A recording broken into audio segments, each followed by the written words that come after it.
Ce jour-là, une jeune fourmi elle avait osé rester là, dans son trou, en train de travailler, pendant que toutes les autres fourmis se bousculaient pour se prosterner sous les pieds de Salomon.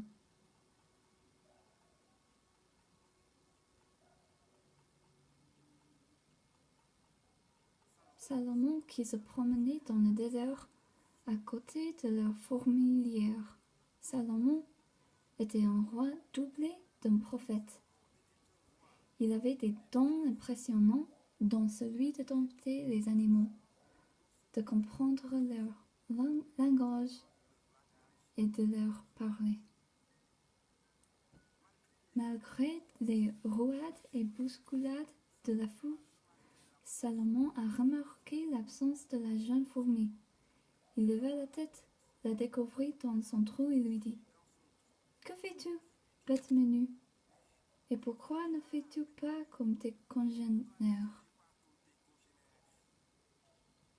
« Sire, répondit-elle, ce n'est ni pas par impolitesse, ni par désobéissance que je ne suis pas venue comme les autres, mais tout simplement, je m'occupe à quelque chose qui me tient particulièrement à cœur.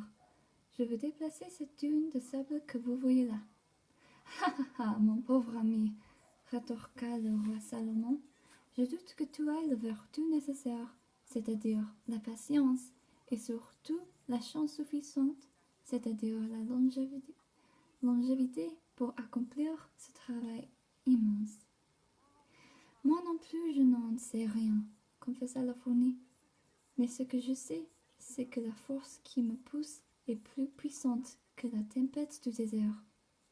Je veux parler de la force de l'amour, car de l'autre côté de la dune de sable se trouve ma bien-aimée. Si je mourais avant de l'attendre, je finirais ma vie dans la folie de cette chose qui meurt et dernière dans le cœur des êtres, c'est-à-dire l'espérance.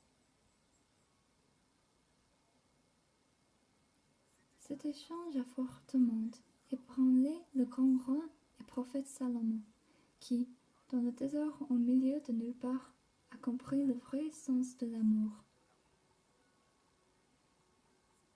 Ce conte est fini.